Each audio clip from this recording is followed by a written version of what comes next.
अखंड भारत को लेकर भड़का बांग्लादेश। नक्शे को लेकर शेख हसीना ने दिया बयान। विदेश राज्य मंत्री शहरयार आलम ने कहा, भारत सरकार से हम पूरे मामले में सफाई मांगेंगे।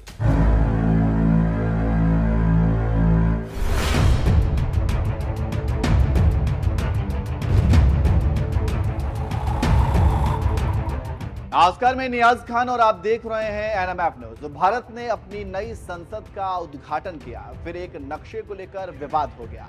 दरअसल संसद के अंदर एक भित्त चित्र में अखंड भारत की बात की गई है, जिसमें बांग्लादेश भी आता है और इसी को लेकर बांग्लादेश नाराज है। देखिए ये रिपोर्ट।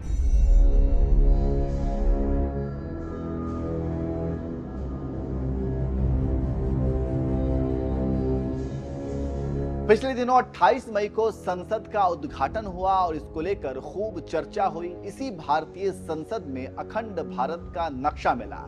इसी को लेकर भारत बांग्लादेश में बहस हो गई है और भित्त चित्र की वजह से बांग्लादेशी नेता भड़क उठे हैं। इसी मामले में बांग्लादेश के विदेश राज्य मंत्री शहरयार आलम ने कहा कि हमारी सरकार ने भारत सरकार से इस पूरे मामले में सफाई मांगेगी। इससे पहले आपको अंदाजा होगा कि नेपाल और पाकिस्तान ने भी इस भित्त चित्र को लेकर अपना कड़ा विरोध जताया है। बांग्लादेशी मंत्री ने कहा कि हमने नई दिल्ली में अपने उच्चायोग को निर्देश दिया है कि वह भारत के विदेश मंत्रालय से अखंड भारत के नक्शे पर संपर्क करे। इस भित्त चित्र में बांग्लादेश, नेपाल और पाकिस्तान का इलाका भी शामिल किया गया है। इससे पहले भारतीय विदेश मंत्रालय ने साफ किया है कि यह कोई अखंड भारत का नक्शा नहीं बल्कि सम्राट अशोक के शासन का इलाका है। बांग्लादेश मंत्री आलम ने ढाका में पत्रकारों से कहा कि सरकार भारत से इस बारे में जवाब मांगने की प्रक्रिया में है। आलम ने यह टिप्पणी ऐसे समय पर की है जब 2 दिन पहले ही बांग्लादेश की मुख्य विपक्षी पार्टी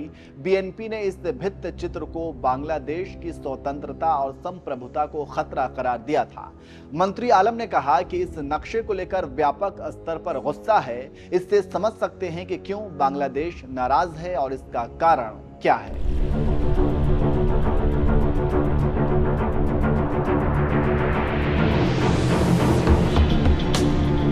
आलम ने आगे कहा कि हम भारत के विदेश मंत्रालय से सफाई मांग रहे हैं कि उनका आधिकारिक रुख क्या है। इससे पहले नेपाल के पूर्व प्रधानमंत्री बाबूराम भट्टाराई इस भित्त चित्र को लेकर गंभीर चिंता जता चुके हैं। इस नक्शे में नेपाल के लुम्बिनी और कपिलवस्तु को भी दिखाया गया है। द हिंदू की माने तो बांग्लादेश सरकार का भारत से जवाब मांगना इस बात को दर्शाता है कि प्रधानमंत्री शेख हसीना की सरकार पर काफी दबाव है, वह भी ऐसे समय पर जब देश में बिजली संकट चल रहा है। और यह संकट तब और ज्यादा बढ़ गया जब देश का सबसे बड़ा थर्मल पावर प्लांट सोमवार को बंद हो गया। बांग्लादेश ने डॉलर के संकट को देखते हुए विदेश से कोयला मांगना बंद कर दिया है। डॉलर संकट और ज्यादा तब बढ़ गया है जब यूक्रेन संकट शुरू हुआ है।